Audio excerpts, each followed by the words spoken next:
Here we go. So, this is really initially going to be a tech test, but also more so just Brent to see how we jive as a foursome, as it were. Um, JT, student of mine, many moons ago, and like I said, Mike and I have known each other forever. So it's just to see if there's a good flow, a good feel, kind of with that. Now, JT, you had mentioned um, something that I had said, I think, in our text stream that you wanted to discuss. Wow.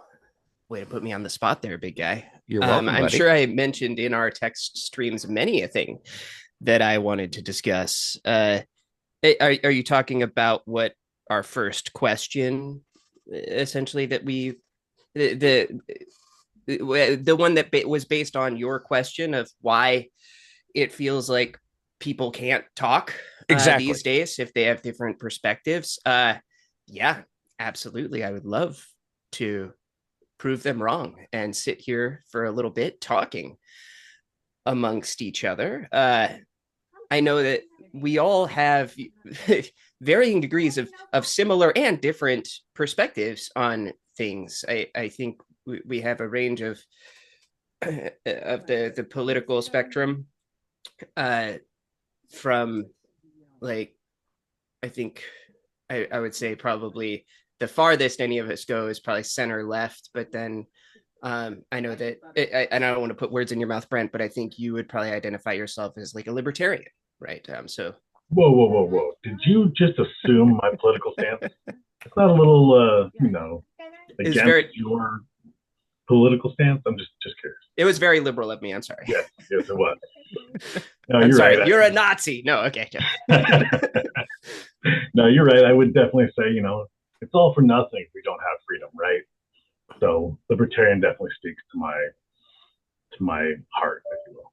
Well, I'd be curious to know, not that I have a problem with libertarian views, but what I hear so often, at least when it comes to elections and the like, so many people don't like the Libertarian Party because they feel they don't stand for anything.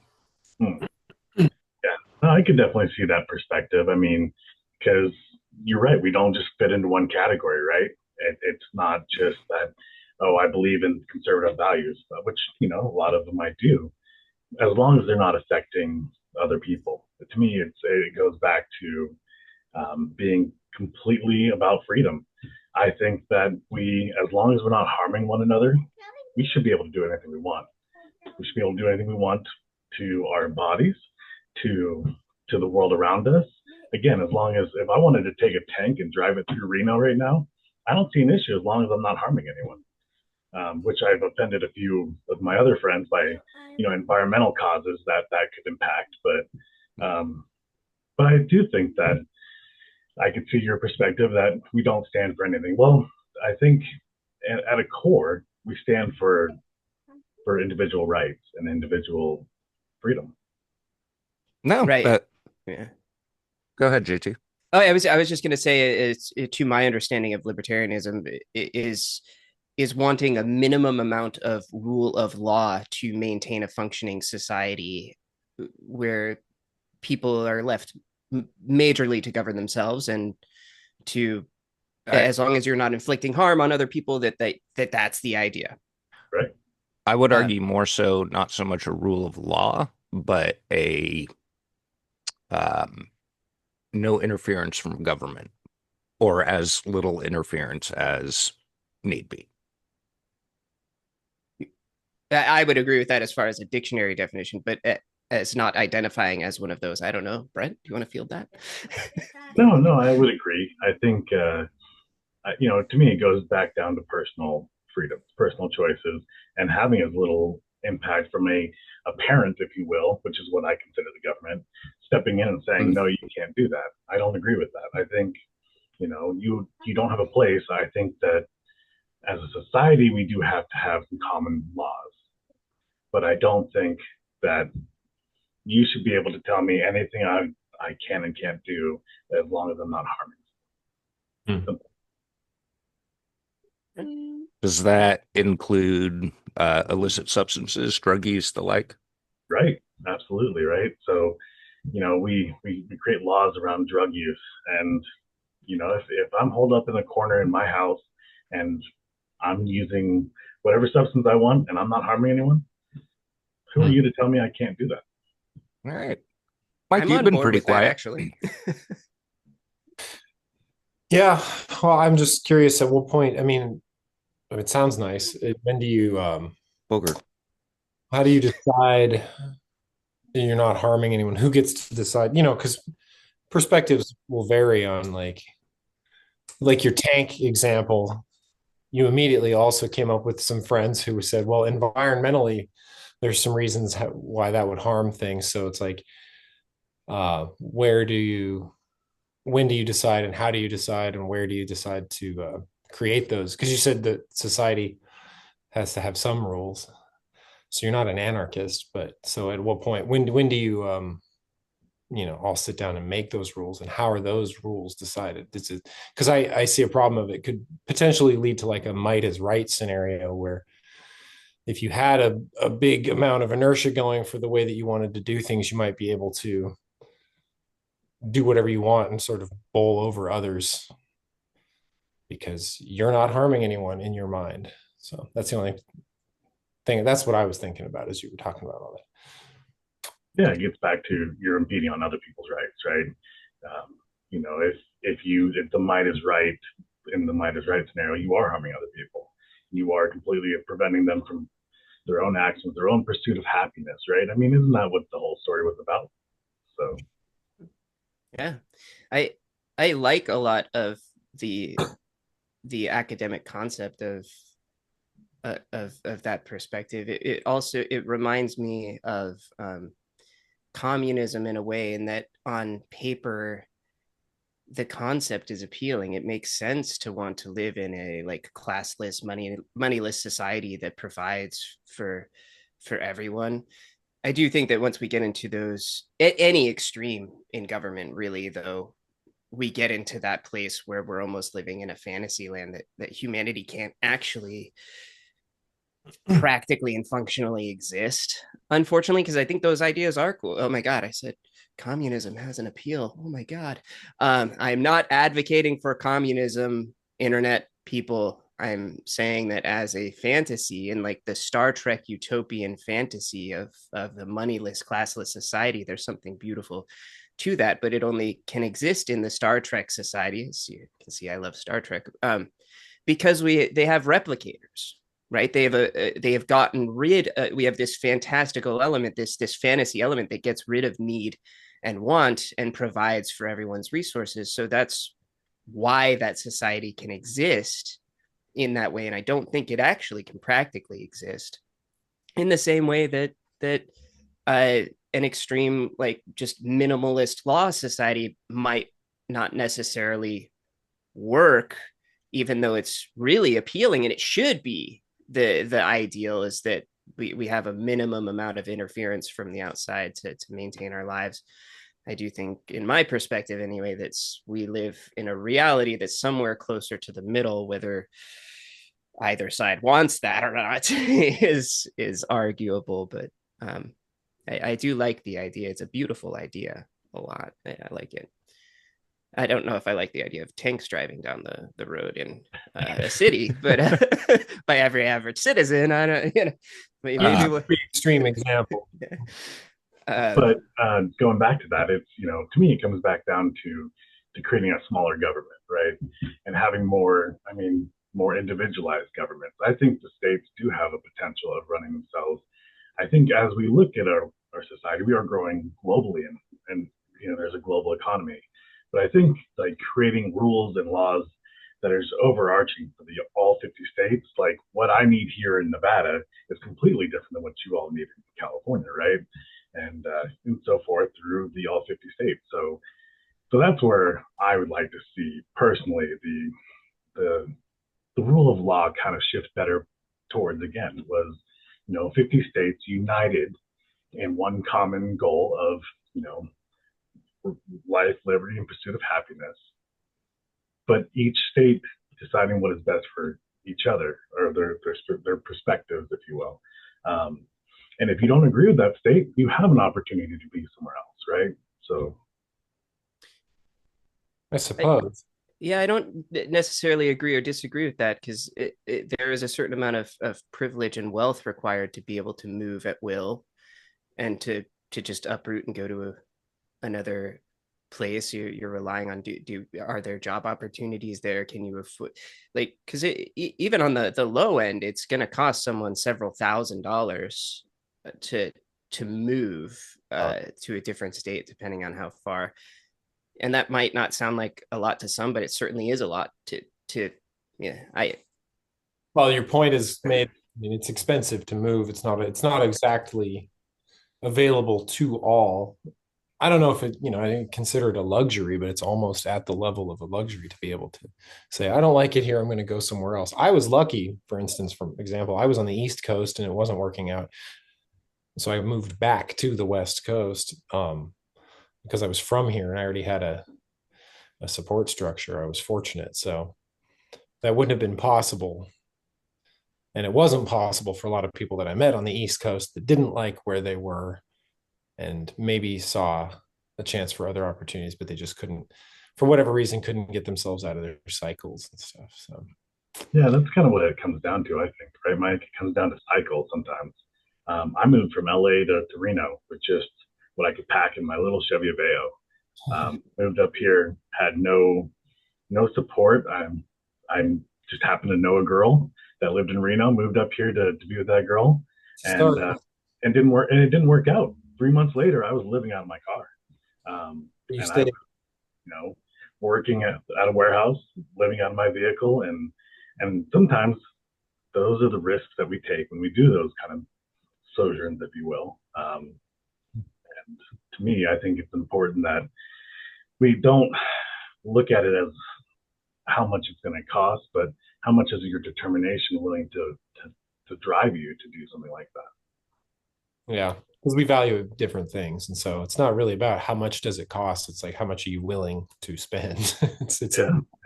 But we all have different value sets, and value different things. And you value freedom, so you might spend a lot to gain freedom, and you might give up something else, whereas others might give up freedom to have security. Say they might pay for a place that's got locks on it and a gate around it, and a nice big apartment complex that has keys and stuff to get in, and you have to go through 4 different doors to get in and stuff. And they might see that as more valuable. They might feel better about that than somebody who bought property and lives out in the middle of nowhere.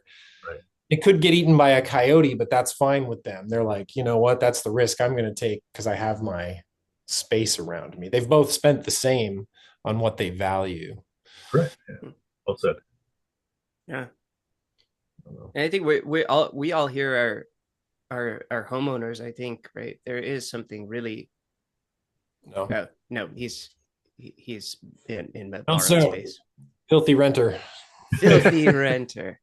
Well, even that though, I think that just having a space, there's a sense of like ownership and pride in it, and safety, like comfort. It's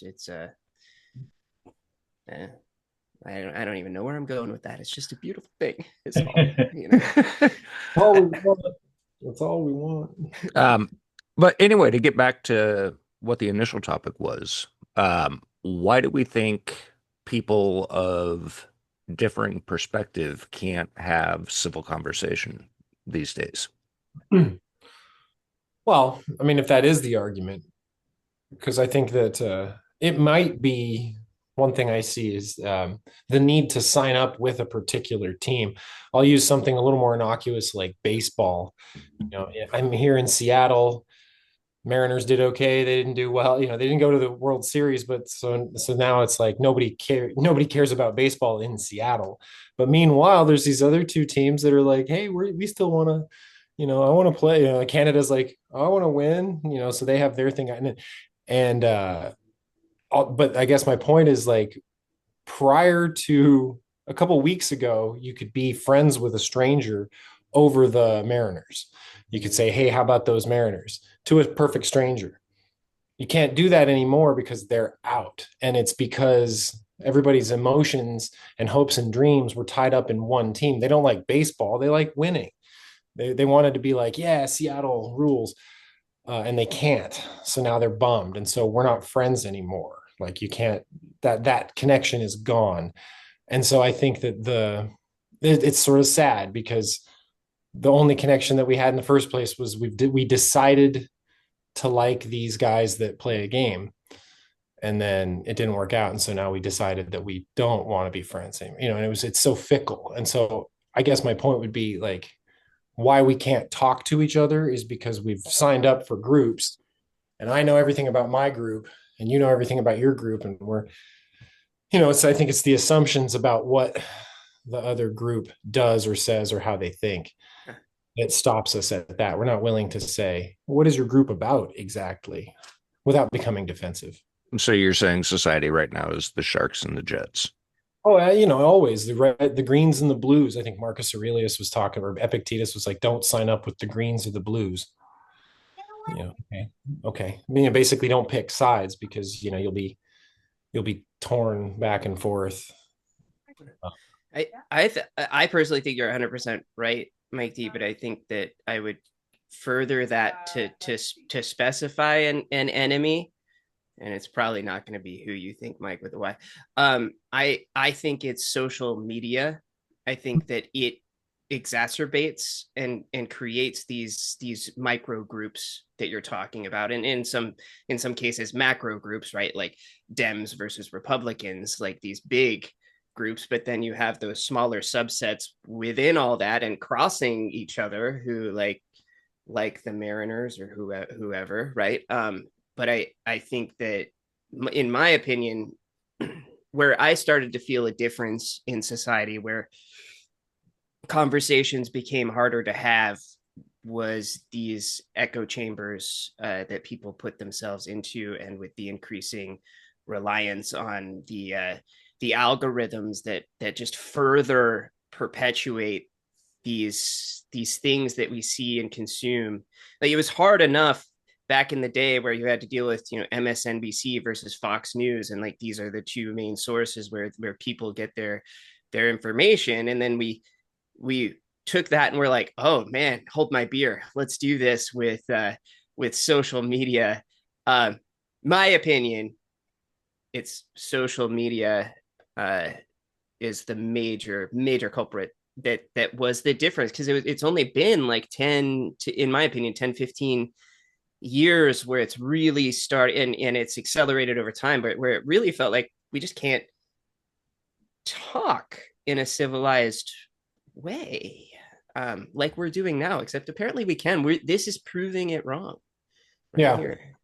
Yeah.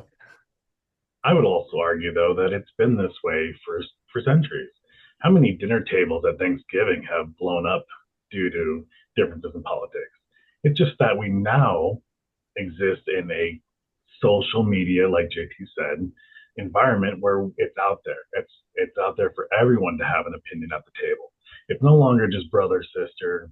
Everyone's at the table. Everyone's fighting, and it's Thanksgiving every day, right? So It's Thanksgiving every day. That's well put. Yeah. Yeah, The crazy uncle is in your DMs all the time, every day. No, it reminds me when I was 21-ish. I was working with a guy named Sam Blood, and he was saying one of his favorite things, this is small town, like 150 people in the town. One of his favorite things to do was drink with a person, argue with a person, and then have breakfast together the next morning. And the drinking and arguing still can happen. I just don't see the people having breakfast together the next morning. Yeah. Well, I'd like to say that I would have any one of you and all of you over for breakfast. I don't know where I heard this, but it was one of those pearls of wisdom that the absolute last thing that you want to do if you want to hate someone is get to know them. Yeah. And the social media bubbles, I think, are preventing us from continuing to get to know each other and to think of each other on human terms. No, Right? I think you're very profound in that. Well, wait, I stole it from somewhere. Whoever that is out there in the universe, thank you. I think you are 100% right. I'm sorry, I don't recall where I got that from, but I do think that, like, and that's why I wanted to do this specifically. I wanted to have conversations with people because we really are forgetting, I think, at the end of the day, that we all ultimately want the same things, right? Even extreme Brent over there with his freedom, wanting of freedom, crazy stuff. No, we all want freedom. We all want tank around. I mean, right, driving tanks. We all want to drive tanks around, except that sounds me in video cool. games. Really, I'll stop at video game tanks. Yeah, actually, I got a Battlefield game here in like 40 minutes, so can we? Yeah, we gotta hurry. I do have a friend, my friend Misty, who actually has driven a tank, which is kind of cool. Yeah. Hey, Brent, have you driven a tank? Are you jealous? I'm super jealous. I've never driven a tank, but you know, there's hope in the future now. So yeah, well, you've got a lot of desert. Sorry, you got a lot of desert around you, so you I might do have as a well. lot of desert around. Yes, I mean the snakes are there. I get it. Environment, whatever. Environment, whatever. Sometimes the tank just needs to be driven. So, but I also want to get back to, I think a lot of it is because we don't want to change our minds. Yeah. I think a lot of times, you know, that we aren't willing to do so. JT and I grew up in the same town. And I think, Mike, you guys have known each other since you said first grade. And obviously you wouldn't be on this podcast or call if you guys were of a similar political opinion. So we hate each other. Yeah, right. So JT and I grew up in the same town, and when I moved to Nevada, I said, "Who needs more than 10 rounds in a magazine? That's stupid. You're a bad shot." And then I went out there and I was like, "Oh, you know why I need more than 10 rounds? Because it's fun to shoot." You know, like what? Why do we put these stipulations there? So I was willing to change my mind. I was pretty left leaning, leaving California. I was willing to change my mind because I saw something that spoke better to me. And I think that's kind of the issue we face as a society, is that we're not willing to do that. Well, that sounds stupid. Well, what about the idea that you can adapt to almost anything? And you know, if you're a good human, if you're doing the human thing, you are constantly adapting to your surroundings and figuring out a way to rationalize what you're doing and make it okay. You know, we do things and then we decide, oh yeah, that was the right thing. So you find yourself in a place like Nevada and you go, hey, I don't know about this place. But after a while, you're like, oh, all right, it's not so bad. And you get to know the people and you realize, oh, people are just people. So I would put, you know, to answer JT's question or Mike's question, like what is wrong with people? Why, you know, why can't we talk anymore? It may have a little to do with we don't travel nearly enough or travel in the right way where, you know, you travel to get new experiences, but a lot of people, if they travel at all, they expect what they like to go with them. They bring their own special pillows. They expect McDonald's or whatever their favorite thing is when they get there. They want, you know, they complain about the lack of how they can't find what they're used to. Everything's weird. They call aspirin different stuff. So all of that, you know, I think that might have a big impact on why we can't communicate, is because we just don't even try. We don't even go somewhere else. We don't leave our bubbles. Yeah, we don't leave our bubbles. The social media problem, one issue that I'm aware of, is that social media is used largely, in addition to just it being a place to chat and show each other what we like, it's also used as a vehicle for companies to sell things. Mm. And, you know, that's just the fact of the matter is, you know, I don't know that it's the social media or the ability to talk to each other. That's actually really cool that I can essentially reach out and touch anyone digitally. Technically, you know, I was thinking about it the other day. I follow Snoop Dogg on Instagram, I think, and I was watching him cook breakfast the other day, and I was like, this guy, I'm watching Snoop Dogg, like the Snoop Dogg cook breakfast. How boring, but it's like how funny, because I grew up listening to his music as a kid and being like, yeah, I'm a thug. I'm like Snoop Dogg, and now I'm just like, he makes eggs the same way as me. You know, that's a kind of a funny, good use of social media and technology and that connection, that closeness, and that ability to to interact in that way, because he wasn't trying to sell me eggs or spatulas or whatever. He had already sold me himself. He was already Snoop Dogg. I already, bought him.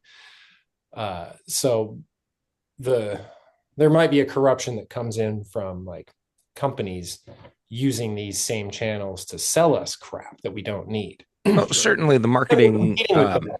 Where our social presence has to compete with these companies that don't actually care about us. They just want our money. And we're right there mixed in. And so to compete, you have to kind of look like that. And that might cheapen the experience, might cheapen your content. Yeah, it seems reasonable also. I didn't mean to like make social media completely a boogeyman. I definitely do see advantages to it. And I liked them a lot more in the beginning. Because where I met Mike with a Y, at Davis, my alma mater, we were actually one of the pilot schools for the Facebook at the time, where you had to have a .edu. And back then it was a lot more like Twitter before Twitter. It was like JT feels like he wants to go to and everything was in the third person, and it was almost like little tweets. And I was looking back, 15 whatever years ago. It's like JT went to watch this movie and thought it was cool. I was like, wow, I was a profound MFer back then. Really, really deep shit right there.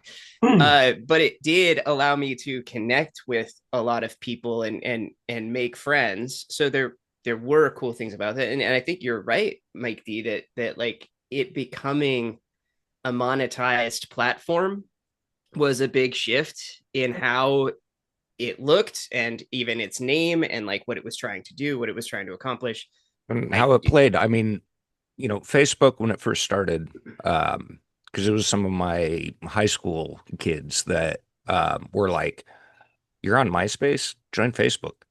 A couple years before I knew you, and so I was like, "All right," but back then it was like all about connecting with friends. Now, it's very specifically, I don't remember exactly what the meta motto is, but it's not at all connecting with friends. It's like sell the products, et cetera, et cetera. Yeah, I mean, forgive me, but I think we all know that like it happens to scenes, man. I don't want to sound like a hippie or anything like that, but like it's all good until the money comes in, man. Any scene, it starts out, we've all seen that thing on to interwebs, or that cycle that social media sites or whatever new scene, it's like it's new and dangerous, and then it's popular, and then it's not, but it goes around and around and around and gets replaced. So you just have to be careful of that. The problem that I'm seeing now is it doesn't seem like there are very many scenes that aren't already all the way fully into that like monetization cycle. Did you guys ever do Clubhouse? Do you guys remember that one? It came out kind of during pandemic. Did you ever hear of this or see this one? And it was called Clubhouse. I don't think so. It was audio only, and it was all voice chats, and it was like this, what we're doing, live, but no video.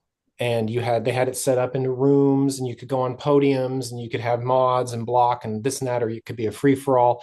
And you'd basically just like create an open chat room. And if you wanted it to be an invite only, you could have hundreds of people in the room listening to a talk. And then you could invite people up on stage, and then they could talk. And if people wanted to come up on stage, they could raise their hand, and then you could bring them up. And it was all digital. It was just the pushing of a button. But while you're looking at the app, you could see who was on. And in the very beginning, it was super cool and you could tell that people just really missed talking to each other. And for a little while, it was very cool. It was a very cool way to just have conversations. And I talked to people who were like game developers and stuff. Like I forgot his name, but the guy who invented Candy Crush was on there. And like whoop-de-woo, but like interesting guy to talk to. And like one of the people that was involved in Sonic the Hedgehog, the original Sonic the Hedgehog, he was like there in the early days, and he was just chatting about with other game developers in a game developer room. And they were like, "What's your connection to game development?" I was like, "I like to play video." And they were like, "Oh, cool. Well, hang out." And I was like, I probably, sorry to interrupt. And they were like, no, whatever, man. You have questions? And it was the weirdest thing. Like people just wanted to talk. But it got found, it got monetized, and it's kind of, I don't know, I haven't used it in quite a long time. Hmm. I think it fell victim to that cycle again. So, it's the scene thing. You just got to create your own scene. So Mike D blames capitalism. Every time. I think that's the thesis On everything. The communist every fuck. time. Every time. And that's the hill I will die on. I enjoy capitalism while it's here. I plan on using it to the fullest extent. And when it's gone, it's gone. I'm not going to lament its loss. Right now, I have a beautiful record collection. I got a bunch of crap behind me that I really like that capitalism made possible. The Lappy Toppy that I'm talking to you guys on, it's all capitalism. This is fun. But I'm not going to be sad when it's gone. It'll be, I don't know. Yeah. Maybe not. Sorry to get all Mad Max on you guys, but do you have a really cool car? Are you ready for the desert apocalypse? I got a 2012 Honda Civic. That'll probably outlast the thing. One of our cars is an EV. I'm screwed. No matter what, when shit hits the fan, I'm in trouble. Yeah. About 200 miles, you'll be all right. Well, I got plenty of desert for you to bring it out to. If you want to test it out prior to the apocalypse, you just let me know. I got plenty of trails for you. So get past my tank. Yeah. Yes.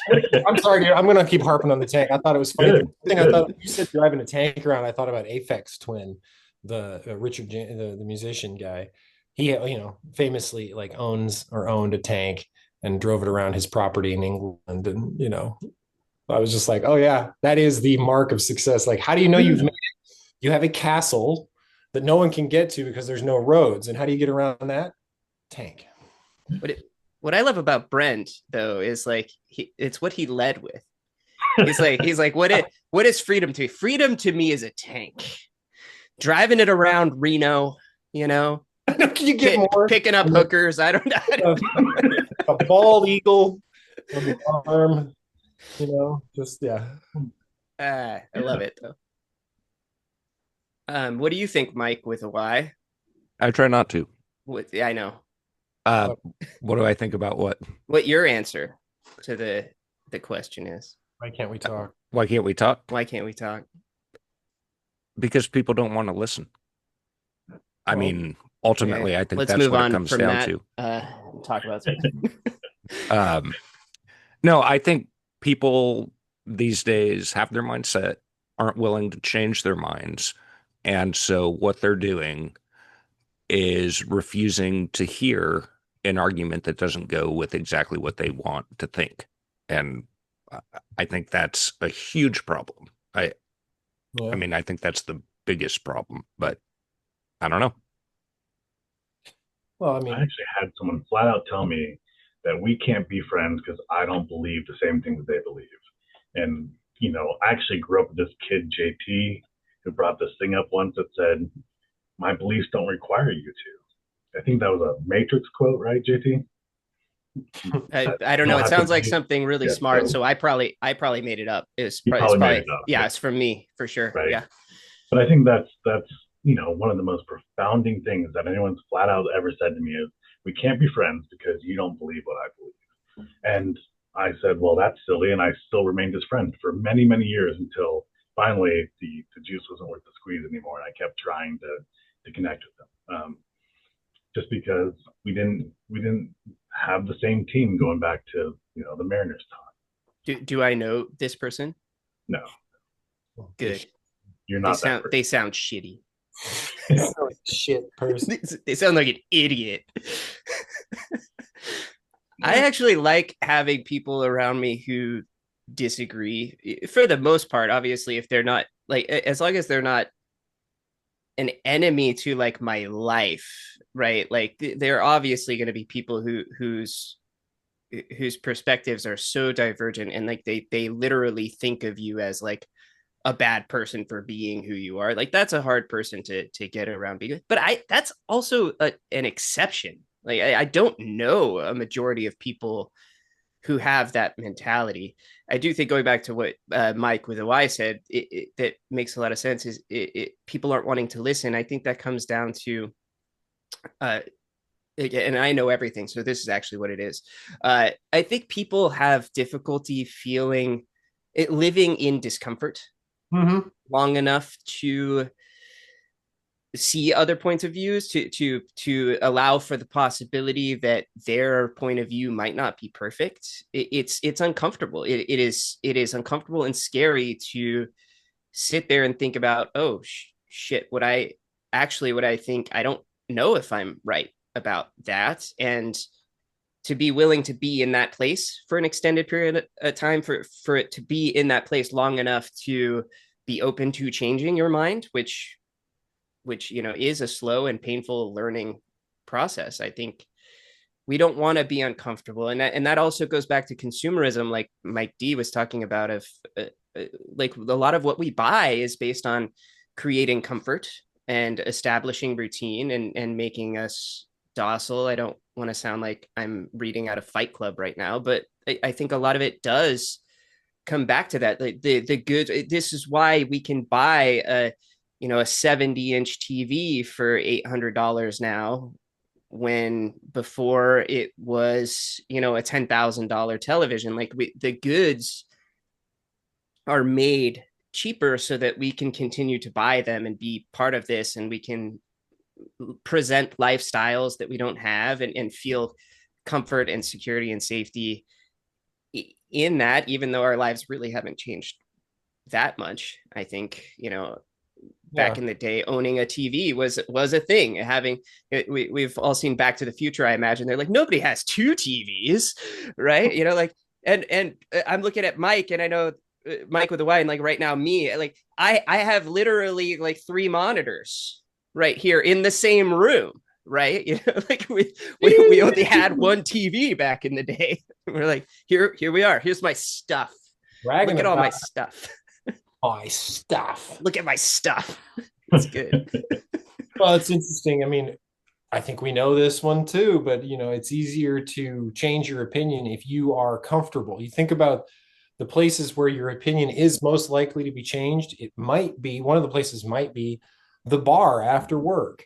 How many, where you have a few drinks with a stranger and you find that common ground. Now, sometimes you punch each other in the nose, but of course, but so, you find that comfort. And so what I was wondering is it's like, what makes people willing to change is like, they have to have a certain level of comfort in themselves and in their environment. And what is it like, how comfortable do you need to be before you'd be willing to listen to me? So it's like, have a seat, have a drink, take your shoes off. It's nice in here. Are you comfortable? Are you physically able to think about something other than your basic needs?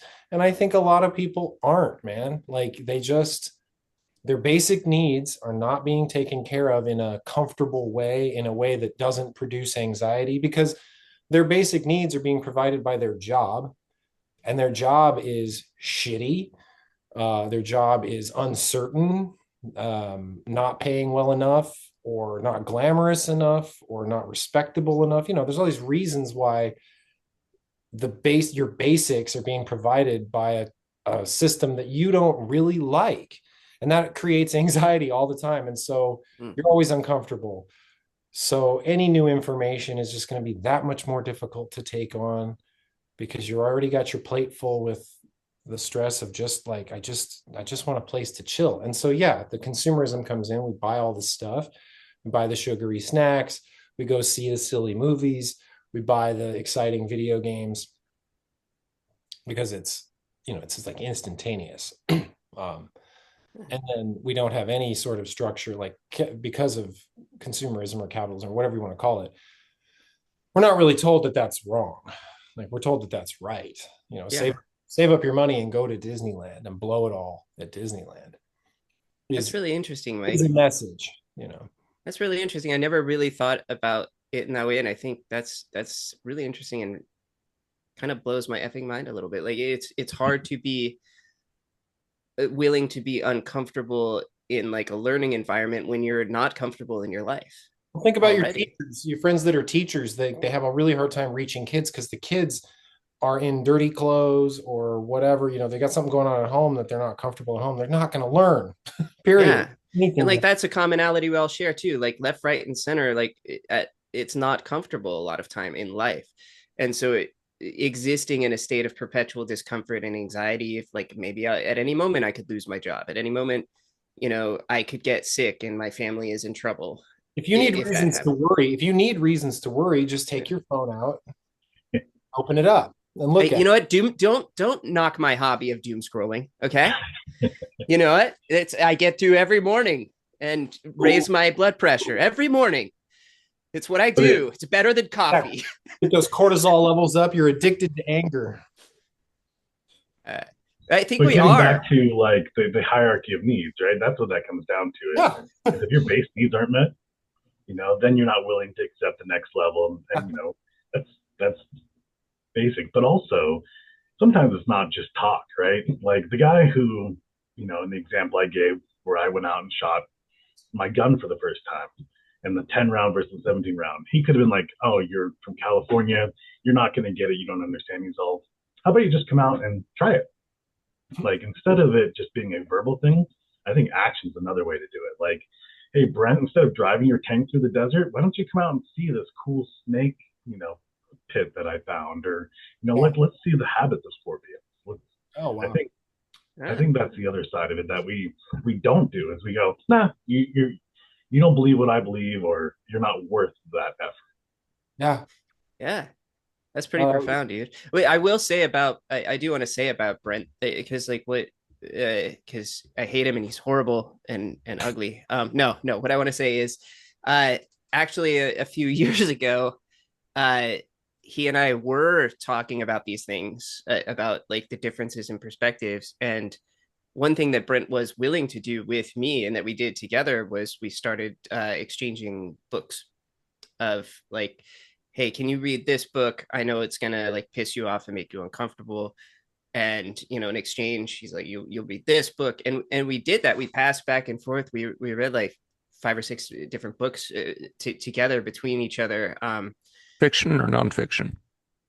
I think they were mostly nonfiction, but we also did some fiction just for like we wanted it to be fun also, in addition to reading stuff that was like, "Hey, read this book about white fragility that's going to piss you off." Like, we wanted a mix of that and other things. And I will say, to Brent's credit, honestly, he dutifully read all of the crap, all the crazy liberal stuff that I made him read. He read it and we talked about it. And the places where he's like, "I agree with this, I disagreed with this, like this is crazy, why is it like this?"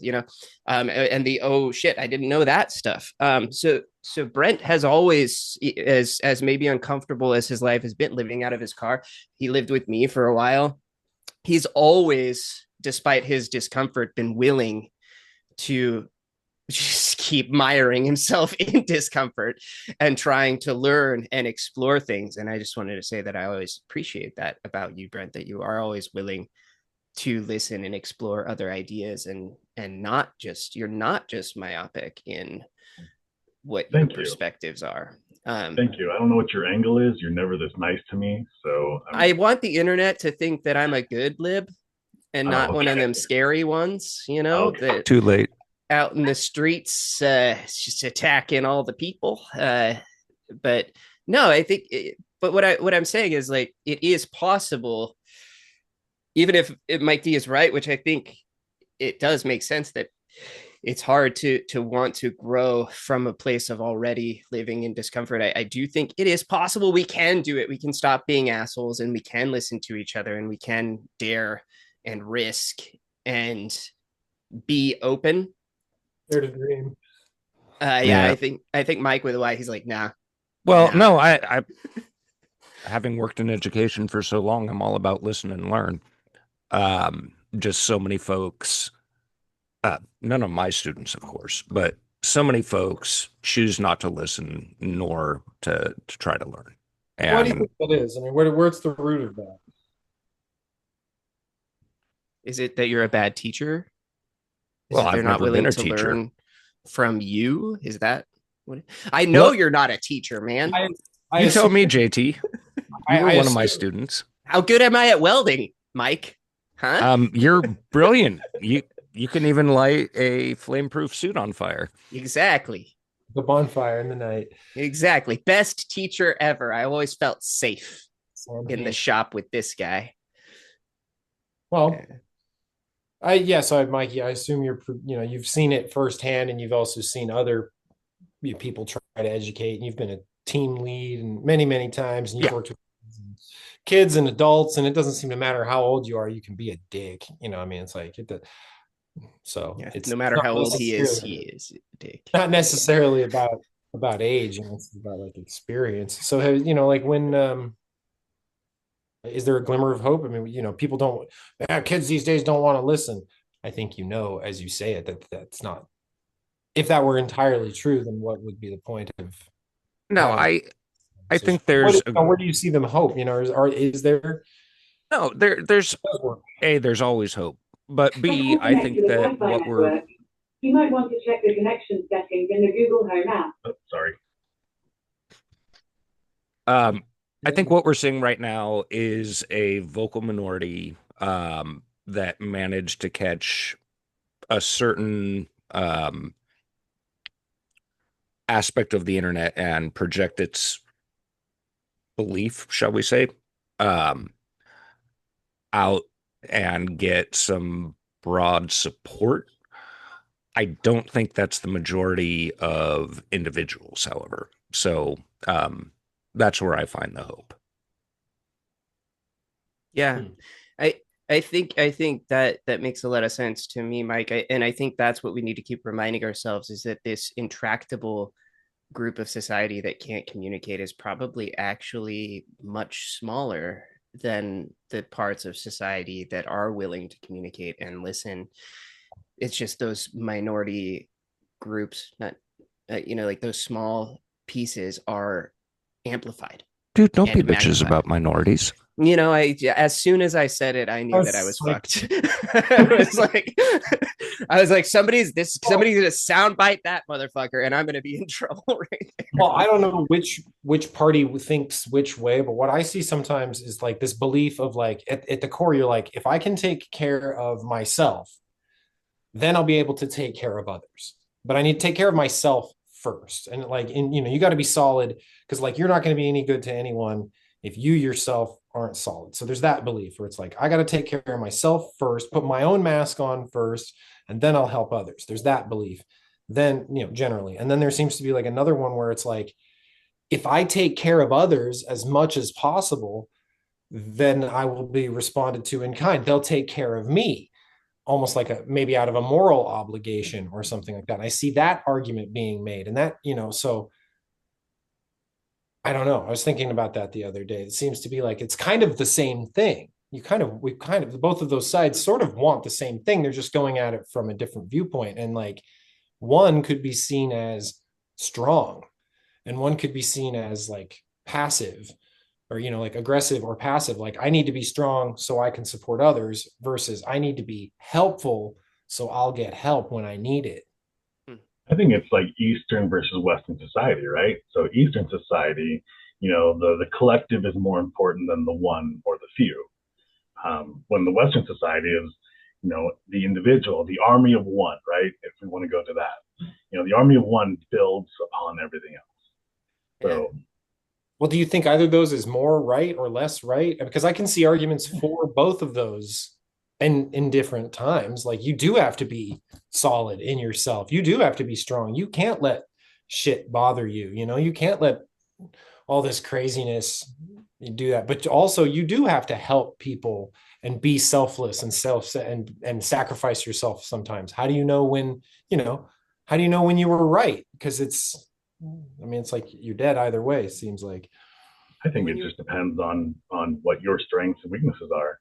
If your strength is building the collective and helping the collective, I think that you lean towards more of that viewpoint. If your strength is, individualism and building yourself and building, your skill sets to better the world, I think that may be.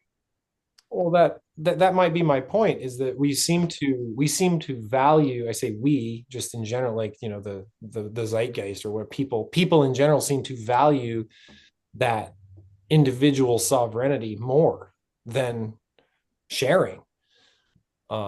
And it feels like when you talk about wanting to share things, you get branded as weak or, feminine or socialist or all these things. Those are not I, really seen as like admirable qualities. I don't know Yeah, about that, Mike. Okay, Um, good. But I hope not. I hope not. well, Like I see that I a mean, lot.